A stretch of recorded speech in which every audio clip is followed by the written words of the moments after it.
We recognize that the Champlain Valley Unitarian Universalist Society gathers on the land of the Western Abenaki people.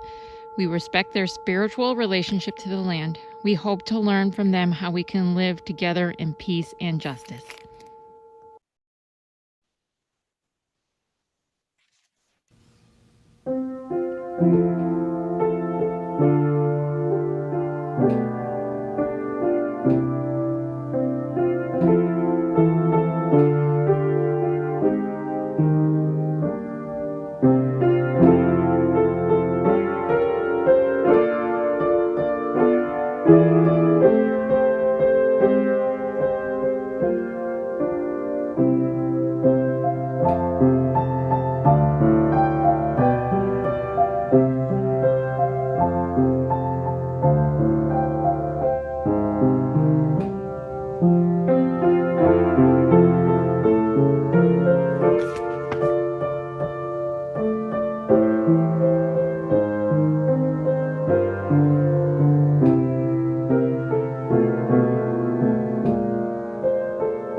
Welcome.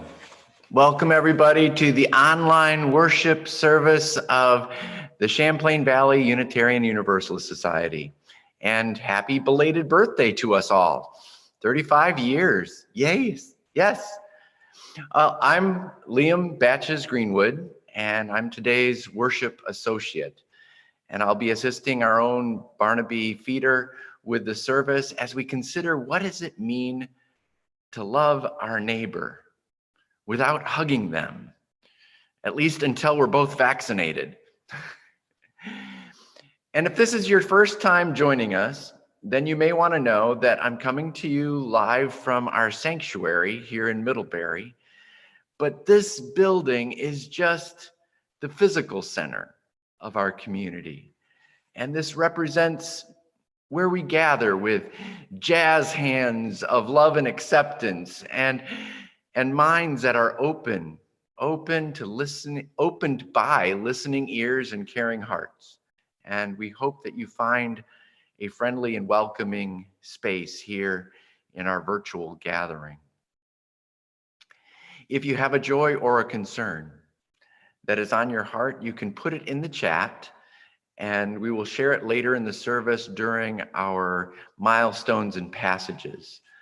And after the service, please stay for our virtual coffee hour. And by joining in the breakout rooms, we can connect as neighbors and friends. Beyond today, there are several other pathways to connections, and I'd refer you to our website for details on book groups and virtual choir projects and social action. For example, the Charter House could use your help preparing a meal on February 8th, the second Monday of the month. There is a wish list of things you could drop off at church, and you could contact Alan Moore if you want more information. And thank you to so many friends who are making this service possible, the technical support of Richard and Rich and Margie and Jordan, the music of Sydney Singh. Sydney Singh, she's just got the perfect name for a singer.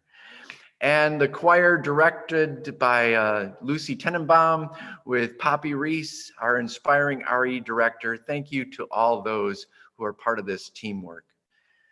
I'd like to explain the origins of that prelude, Love Will Come. I recorded it on January 6th. January 6th.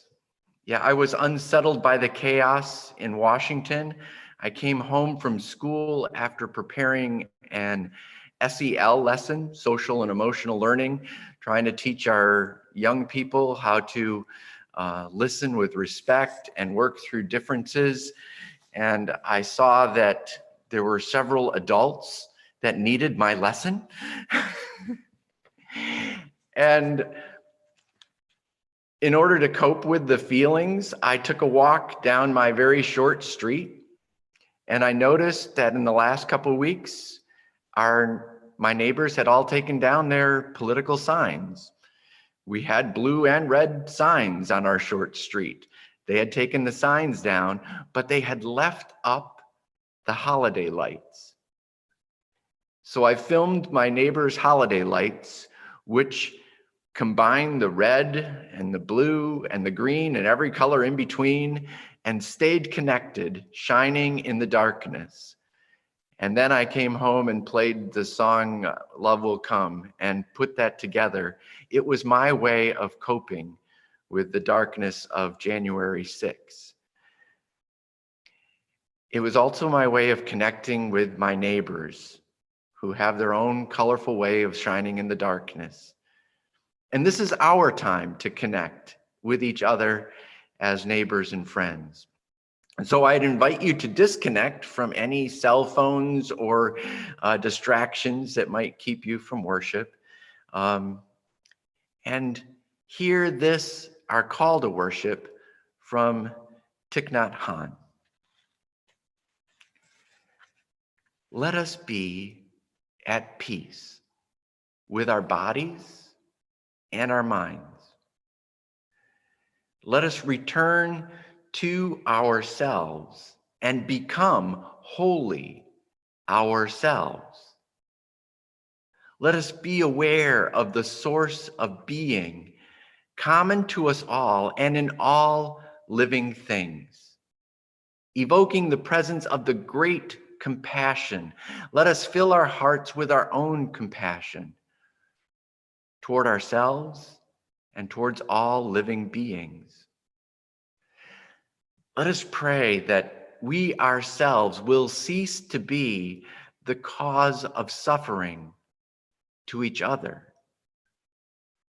With humility, with awareness of the existence of life and of the sufferings that are going on all around us, let us practice the establishment of peace in our hearts and on our earth.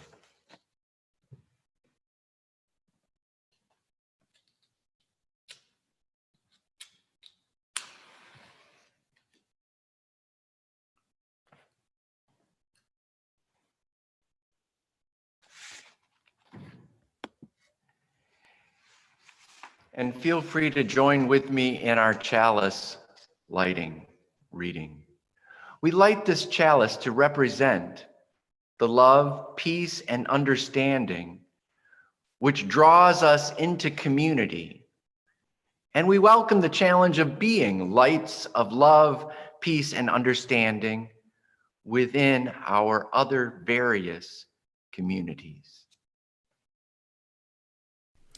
This little light of mine, I'm gonna let it shine. This little light of mine, I'm gonna let it shine. This little light of mine, I'm gonna let it shine.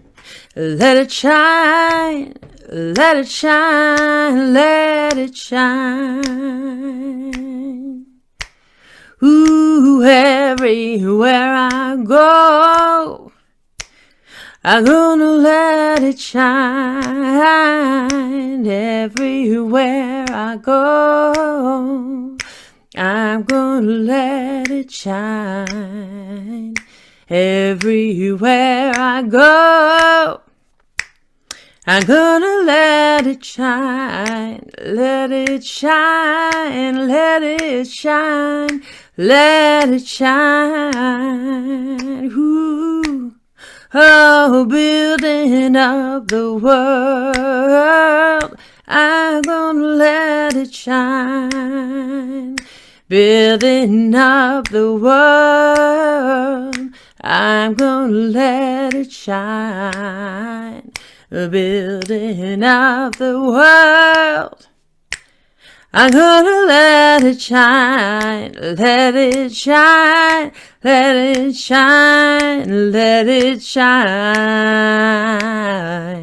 let it shine, let it shine, let it shine.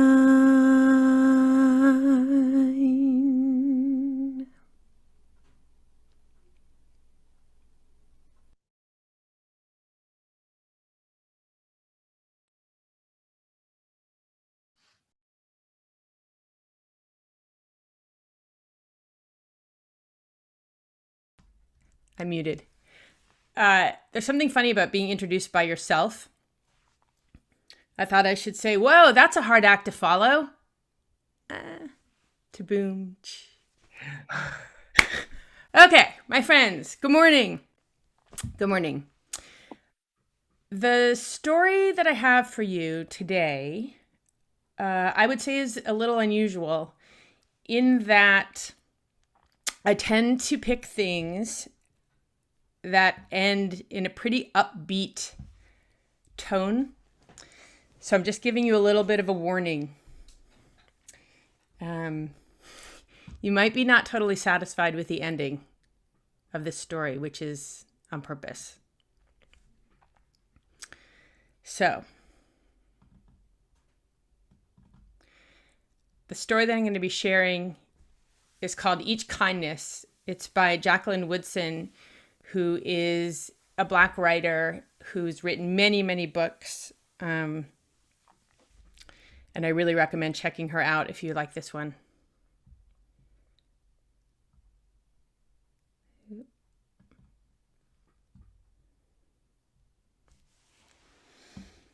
That winter, snow fell on everything, turning the world a brilliant white. One morning, as we settled into our seats, the classroom door opened and the principal came in. She had a girl with her, and she said to us, "This is Maya." Maya looked down at the floor. I think I heard her whisper, "Hello." We all stared at her. Her coat was open and her clothes beneath it looked old and ragged. Her shoes were spring shoes, not meant for the snow. A strap on one of them had broken. Our teacher, Ms. Albert, said, "Say good morning to our new student." But most of us were silent. The only empty seat was next to me. That's where our teacher put Maya. And on that first day, Maya turned to me and smiled. But I didn't smile back. I moved my chair, myself, and my books a little farther away from her. When she looked my way, I turned to the window and stared out the snow. And every day after that, when Maya came into the classroom, I looked away and didn't smile back.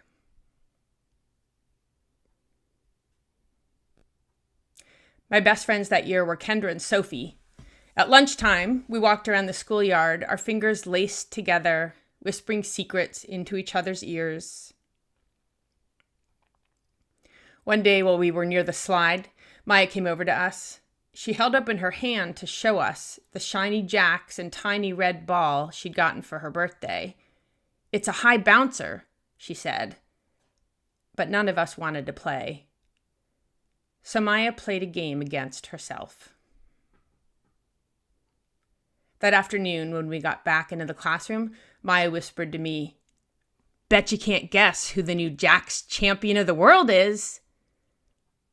Behind me, Andrew whispered, "Chloe's got a new friend. Chloe's got a new friend." "She's not my friend," I whispered back. The weeks passed.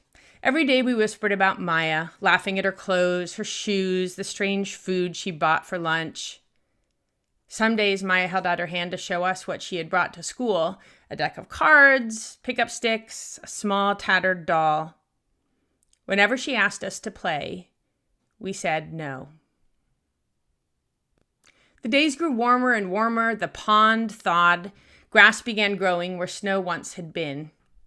One day, Maya came to school wearing a pretty dress and fancy shoes. But the shoes and dress looked like they'd belonged to another girl before Maya. "I have a new name for her," Kendra whispered. "Never knew. Everything she has came from a second-hand store." We all laughed. Maya stood by the fence. She was holding a jump rope, but did not come over to ask us if we wanted to play. After a while, she folded it double, rolled the ends around each hand, and started jumping. She jumped around the whole schoolyard without stopping. She didn't look up once, just jumped, jumped, jumped. The next day, Maya's seat was empty. In class that morning, we were talking about kindness. Ms. Albert had brought a big bowl into class and filled it with water. We all gathered around her desk and watched her drop a small stone into it. Tiny waves rippled out, away from the stone. "This is what kindness does," Ms. Albert said. "Each little thing we do goes out like a ripple into the world."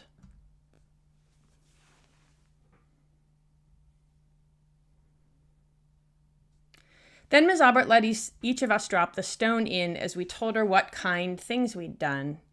Joseph had held the door for his grandmother. Kendra helped change her baby brother's diaper. Even mean old Andrew had done something. "I carried teacher's books up the stairs," he said. And Ms. Albert said it was true. I stood there, holding Ms. Albert's rock in my hand, silent. "Even small things count," Ms. Albert said gently. But I couldn't think of anything, and passed the stone on. Maya didn't come to school the next day, or the day after that. Each morning, I walked to school slowly, hoping this would be the day Maya returned, and she'd look at me and smile. I promised myself this would be the day I smiled back. Each kindness, Ms. Albert had said, makes the whole world a little better. But Maya's seat remained empty. And one day, Ms. Albert announced to the class that Maya wouldn't be coming back. Her family had to move away, Ms. Albert said. Then she told us to take out our notebooks. It was time for spelling. That afternoon, I walked home alone.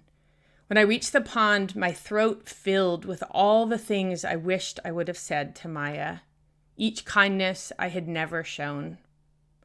I threw small stones into it over and over, watching the way the water rippled out and away, like each kindness, done and not done, like every girl somewhere holding a small gift out to someone, and that someone turning away from it.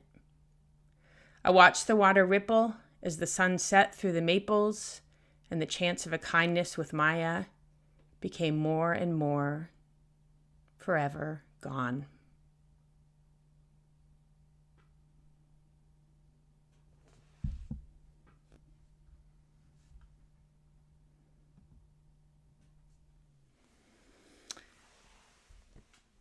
So,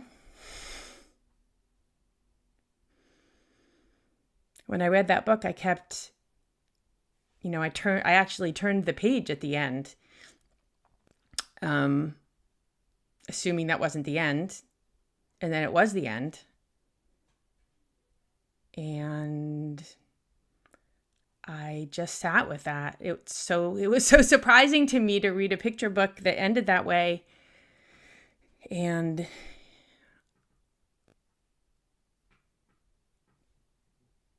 I thought that's the idea, right? To feel that feeling of we wished that we had done something and now we can't do it. And sometimes that's how it is. We can only move forward and be kind to the next person. So, here's what I leave you for this week. I guess I'm gonna leave you with two things. One is to leave you with the thought of, was there a time in your life that you did something that you wished you could go back and done it differently? I think every adult has that for sure. And I think most kids do too, probably. So just think for a moment of that moment and how that feels, how we wish so much we could go back, and see if you can take that energy and push it forward, right? So instead of letting it sit as this huge regret, because we can't go back, let it take you forward. And the next time you're in a moment where you have to make a choice of, I'm going to say hi or not, I'm going to do something or not, I'm going to help that person or not, I'm going to step in or not, hopefully that little energy will push you to do the thing that's the right thing to do, that you won't regret. Because we always can go forward.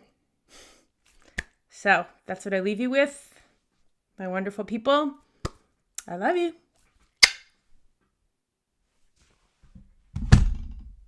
Thank you so much, Poppy, for sharing one of the most beautiful children's stories we know and sharing it so beautifully. And the rest of you are going to see there's a theme running through this service about finding the right story in difficult times to carry us forward. Each week, we do have a time in our service where there's an offering that we share with some organization that's doing work that represents our values in the wider world. It could be a local organization, a national, or even an international organization. On months where there are 5 Sundays, we save that 5th Sunday to pick something that's really in the news, as opposed to selecting these donees a couple of months ahead of time. And this is one of those 5th Sundays, and the donations team met, there's so many needs out there, and we ultimately settled on the biggest need being to support people who are trying to undo the hate and the extremism in our world that is making connections of all sorts harder. And so the donee today is the Southern Poverty Law Center, which has a specific program dealing with hate and extremism, trying to map the groups that are out there, and then also help people figure out ways to move forward, protect ourselves from them, and undo the evil they're doing. The Southern Poverty Law Center currently has listed 940 groups that they believe are contributing to hate and extremism in its many forms in this country. And they map what these groups are doing and provide the tools that others need to figure out ways to sometimes build bridges if you can, and in other ways protect people where bridges can't be built. So we invite you to be as generous as you can today in this donation to the Southern Poverty Law Center's Hate and Extremism Project.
So I invite you into this time of spirit and prayer, hoping that you will be close to whatever serves that purpose of embodying mystery or something beyond yourself in your life, and asking, how am I in touch with that, and where is that with me? After the silence, we'll come out of it with music from the choir, Dona Nobis Pacem. Barnaby, Yes.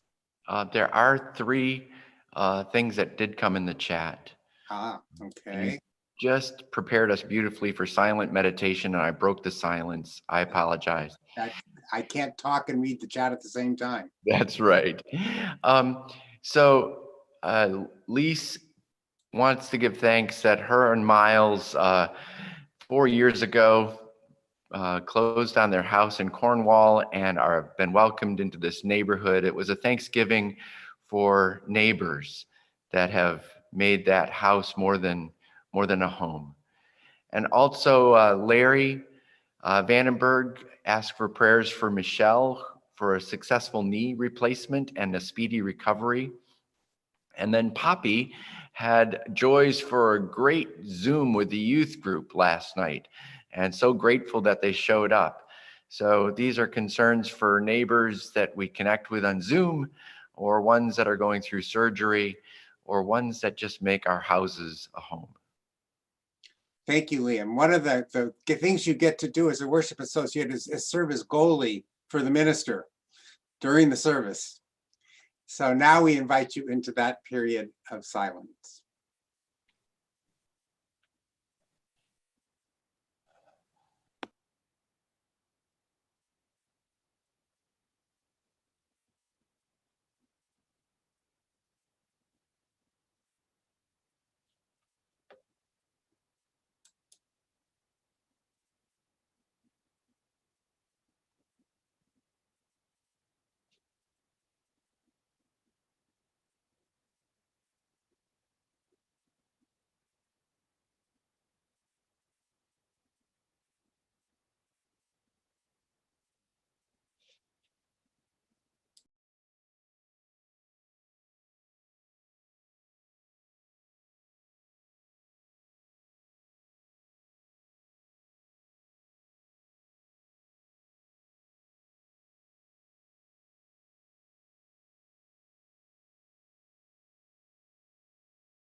Our first reading really builds on that gift of peace.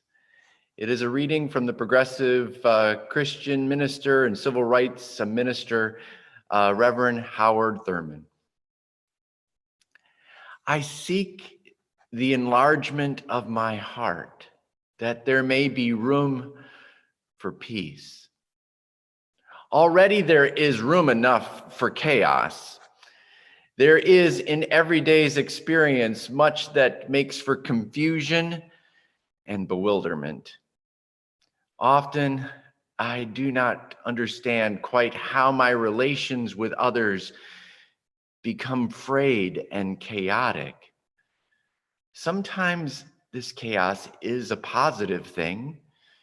It means that something new, creative, and whole is beginning to pull together the tattered fragments of my relationship with a person and to fashion into that which delights the spirit and makes glad the heart. Sometimes the chaos is negative, a sign of degeneration in a relationship once meaningful and good. There is room enough for chaos. But the need of my heart is for room for peace. Peace of mind that inspires singleness of purpose, peace of heart that quiets all fears and uproots all panic, peace of spirit that filters through all confusions and robs them of their power. These I see now.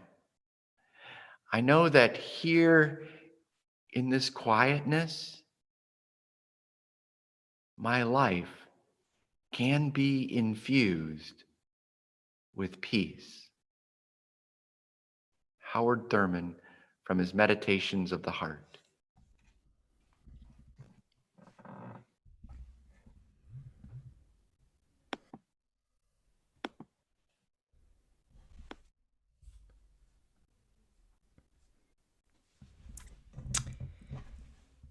The next reading is recent. It's from a January 20th Facebook post from a Delaware woman named Jennifer Armstrong Lynch.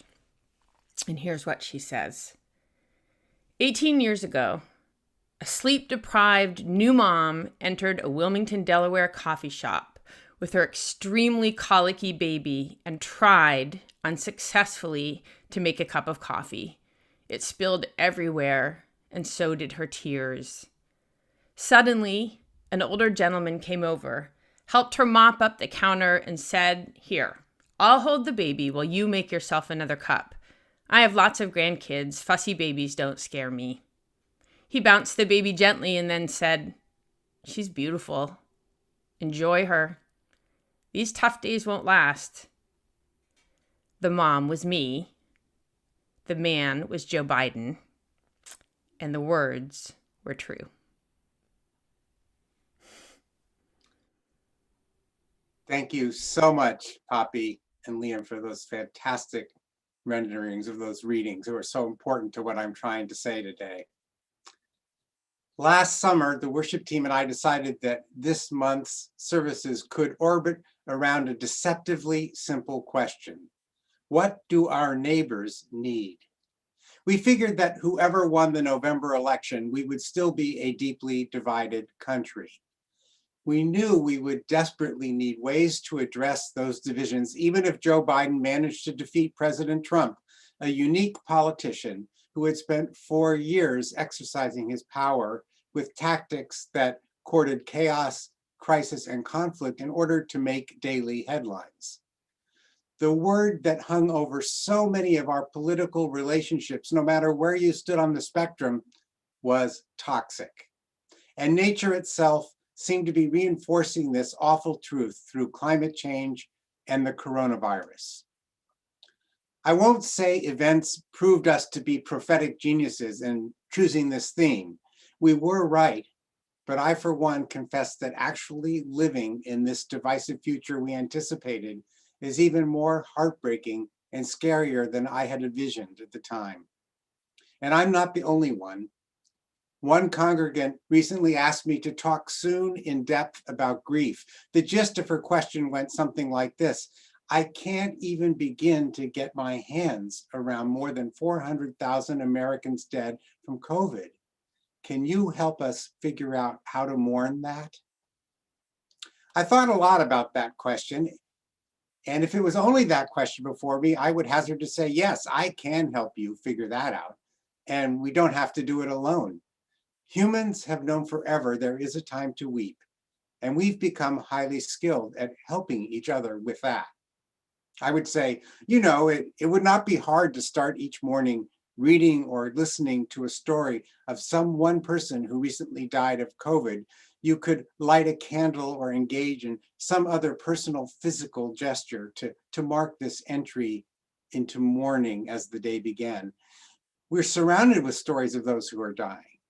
And we could each light another candle for any other person we name without diving into their stories, and a third for all of those who haven't been named. We could follow that ritual of paying attention with silence to let feelings push aside all words, and with a prayer to ask for help with our sorrow. And we could pledge to commit an act of kindness during the day in honor of COVID victims. Something like that is likely to help with the need to mourn. Something like that always has, whether one is trying to put human faces on the death of 4 people or 400 or 4,000 or 4 million or more. But I need to take a step back from that loving question of how we can mourn, which I might rephrase as one of many ways to ask, how can we courageously hang on to our humanity? Giving up in the face of divisiveness is not an option. Mourning is a starting place, but not an answer to the challenge. An armed attack on our nation's capital, can we figure out how to mourn that? 4 years of lost national leadership on fighting climate change, can we figure out how to mourn that? 4 years of increasingly reckless incitement of white supremacist movements and irresponsible efforts to deregulate guns further, and of increasing government intervention in women's rights to control their own bodies. Can we figure out how to mourn all of that? I don't see any of these as hard questions if all we're asking is how can we mourn them? But here's one that is harder. Can I figure out what my neighbors need to mourn? For as surely as I need to mourn the things that take the wind out of my sails, that wind I feel as the spirit of life breathing into and through me, I need my neighbor to be able to mourn their losses and disappointments and crippling fears. This is an important part of the ancient biblical command to love your neighbor as you love yourself. There are elements of our Jewish and Christian heritage that most UUs now struggle to see as relevant. The command to love your neighbor as you love yourself shouldn't, in my view, be one of them. They are a relevant issue. And I have wondered aloud in previous services about whether this ancient charge to us underestimates how hard it is for many of us to truly love ourselves. We all know people, and we sometimes see in ourselves paralyzing fear, regret for our failures, as Chloe regretted not being kind to Maya, and lack of self-esteem. It's enough to make advice to love one's neighbor as one loves oneself seem like a sick joke. But let's face it, knowing our neighbor's needs and responding with love has always been the bigger spiritual and practical challenge than figuring out how to love ourselves. Few people remember this, but a man named Rabbi Joachim Prinz, a refugee from Hitler's Germany who became a leading civil rights activist in Newark, New Jersey, was given the honor of speaking just before the Reverend Dr. Martin Luther King Jr. at the 1963 March on Washington for Jobs and Freedom. Rabbi Prinz spoke for Jews everywhere and their 3,000-year history of exile from one homeland after another when he said, "Neighbor is not a geographic term. It is a moral concept. It stands," he said, "for humanity's collective responsibility to preserve every person's dignity and integrity. Everyone, known and unknown. Everyone with whom you share this instant of time alive on earth. The morally right thing to do is to see as much humanity in them as you see in yourself and to strive to love them for it." When we love ourselves or our neighbors, one thing we do is make space for mourning our losses and theirs. But that is just one human need we should strive to address.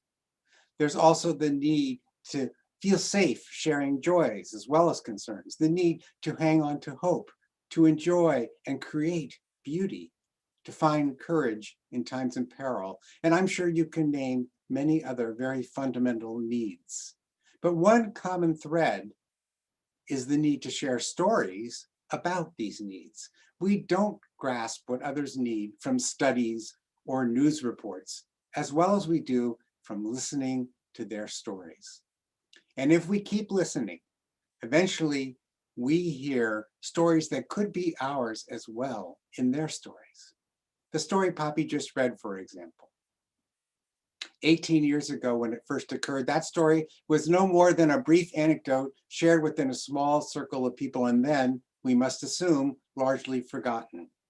It revolved around an elderly gentleman helping a stressed out, sleep-deprived young mother named Jennifer Lynch. There she was, out in public, distraught with the mess made when she spilled her coffee and burdened with her crying infant who just would not stop. The man identifies himself as an experienced grandfather, unafraid of fussy kids. He helps clean up the mess and then bounces the baby in his arms while the mother gets her replacement for the spilled coffee. "Don't worry," he tells her. "She's beautiful. Enjoy her. These tough days won't last." And many of us have stories that run in similar channels, although the details differ. Someone unexpectedly appearing out of the blue to help us.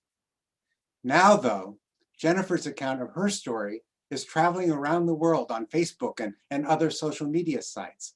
The grandfather was Joe Biden, our new president. Over and over, the people reading the story are confessing it made them cry, as I did, as Poppy did when she told me about it.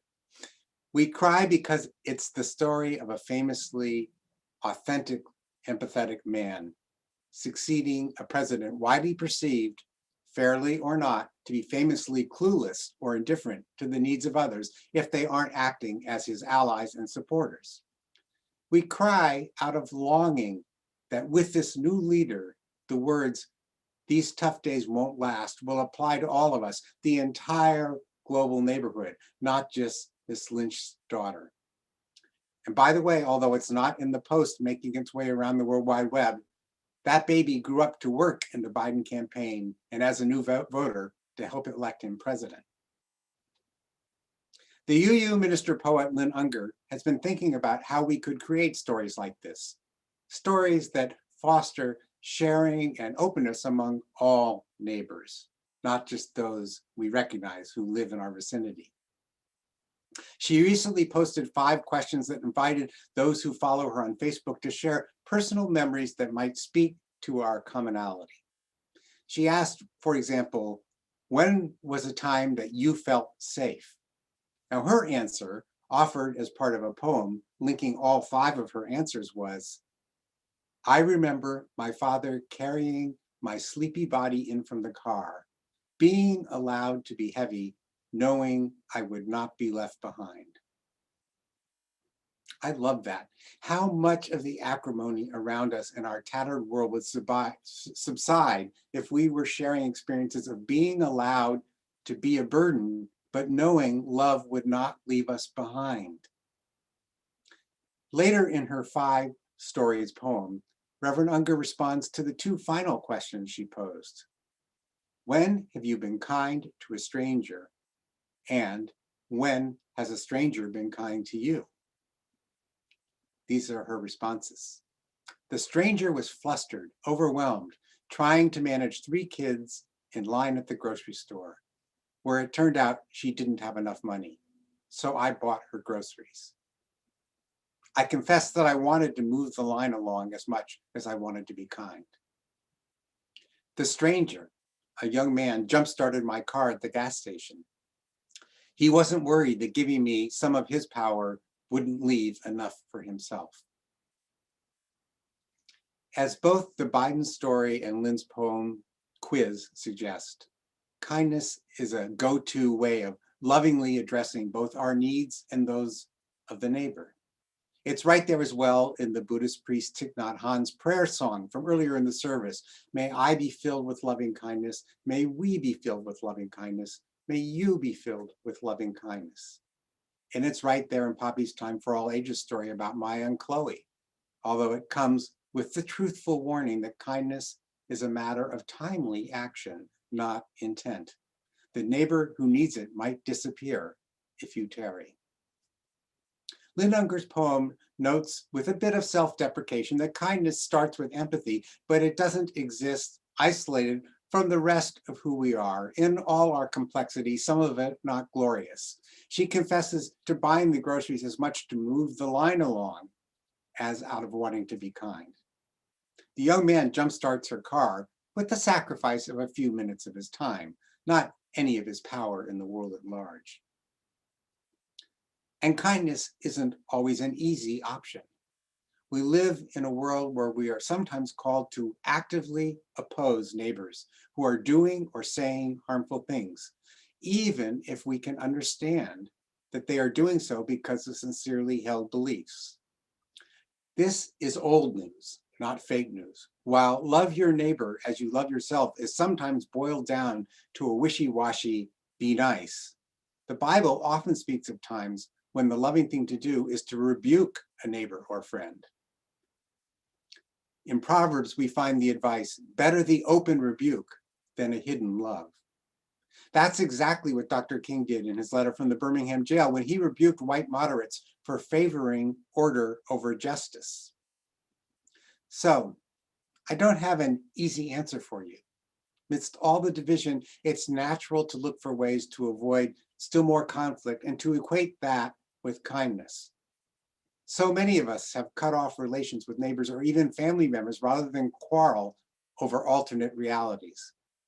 But that can only be a place to rest, not to stay.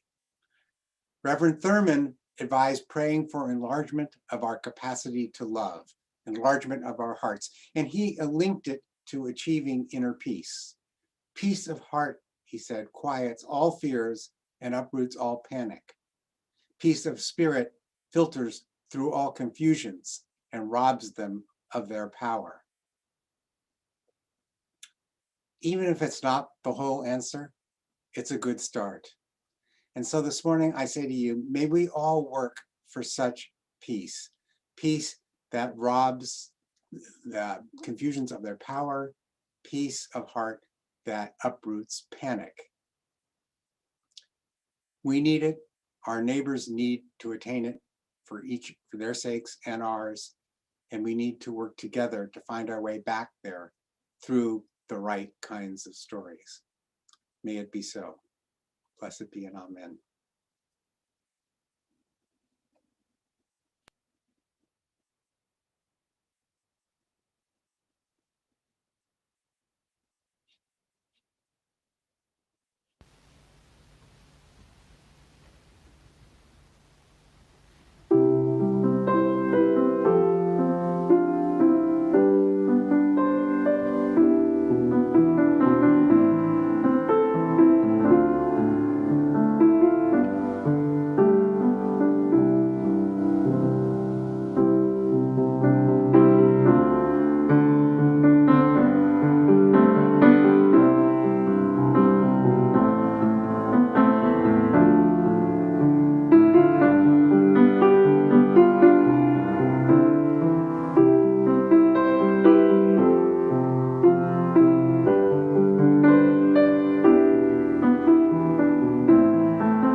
living in a world that is not short of stories.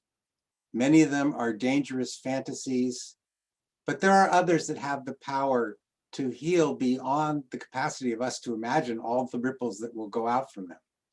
So it's our duty and our honor and our privilege to be a community that goes out into the world trying to make those kinds of stories the story of humanity at large. May we be blessed with that challenge, and may we rise to it. Thank you, and see you soon. I'd invite you to end our service with me by singing "There Is More Love Somewhere."